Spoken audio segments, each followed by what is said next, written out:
social cognition, how social settings influence the individual, or how people process information about and respond to social settings. Okay, you have four components of social cognition. You have attention, you have interpretation, you have judgment, and then you save it in the memory. Okay, let's suppose you're at a mall. And while you're at the mall, you see somebody you notice, or you notice somebody that you know, or you see somebody you know. Okay, now you're going to focus on that person. Then you're going to interpret the situation. Well, and then from there you make a judgment, and from that judgment you'll store it in memory. And how you interpret the situation depends upon, to a certain extent, on how you feel about that person. If you like the person, then you interpret that seeing him at the mall is a good thing. Hey, that's a good thing I saw, so and so.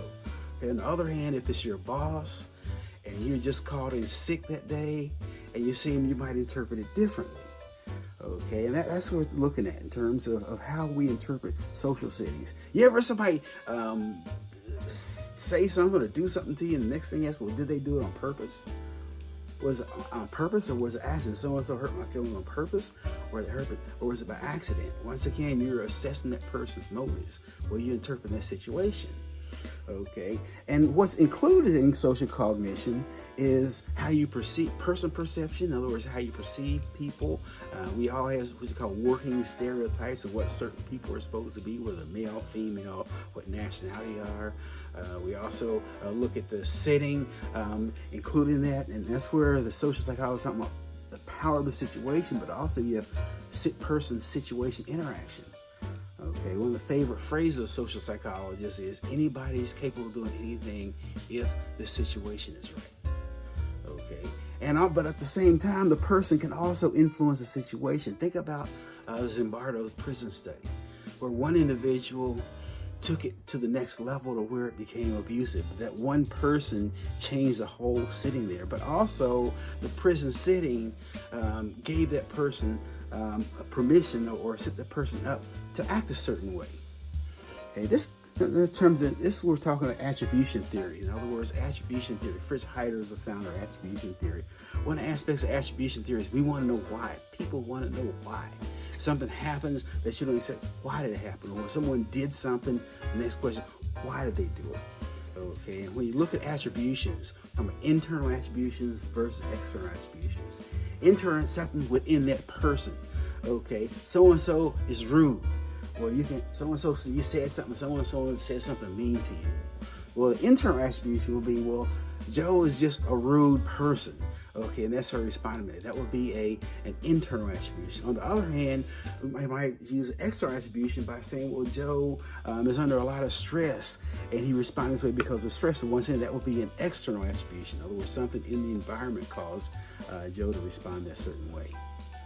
Okay, let's look at that attribution theory a little bit closer. Like I said, Fritz Heider was one that came up with attribution theory. People want to know. People like to know what's happening. Also, people like consistency. Okay, we're talking about fundamental attribution error. Fundamental attribution error. People have a tendency to underestimate the power of the situation. The tendency of people to underestimate. I'll never do that.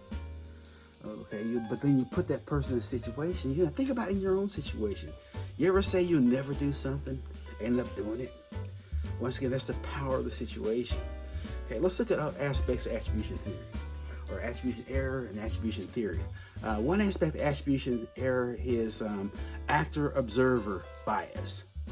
Actor-observer bias. And this kicks in when bad things happen. When bad things happen to self, people use external attributions. Oh man, I lost my job because of a shift in the job market. The boss is not fair, or the job was just a bad situation. On the other hand, when someone else loses their job or something bad happens, well, they had it coming, or she was lazy.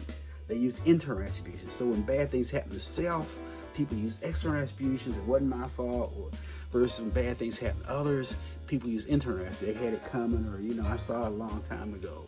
You're just a lazy person. Then you also have basic self-serving bias. Self-serving bias kicks in when good things happen. When good things happen to self, oh man, I worked hard. Internal attributes, I worked hard for that. Whereas good things happen to other, well, she was lucky, or she was in the right place at the right time.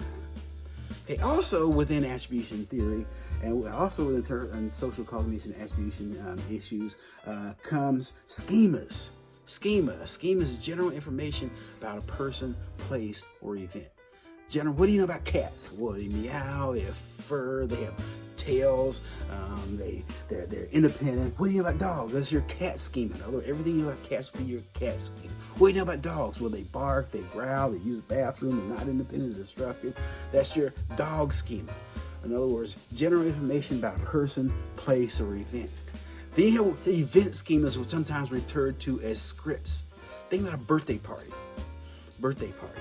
Okay, what goes on a birthday party? You have candles, you have singing, you have presents, you have friends or family over. All that's a part of the script. Okay, but all this comes back to heuristics. People tend to make mental shortcuts, but also it comes back to principal construal. Different people can view the same situation differently. Okay, for instance, if I owe someone money and I didn't want to pay them back, it would be a bad thing if I saw them. On the other hand, if they owe me money, it'd be a good thing if I saw them. But once again, or in a sporting event, you see it all the time. One team's happy, other team's sad over the same situation. But social cognition also looks at, in terms of understanding our beliefs about people, particularly implicit biases. Those are biases we have that we don't really think about unless we're confronted with it. Okay, it also involves talking about basic high order beliefs around people and how people are. And all this within the context of culture and social norms. Okay, and the socialization and process sets us up to know how to use that culture, that social cognition.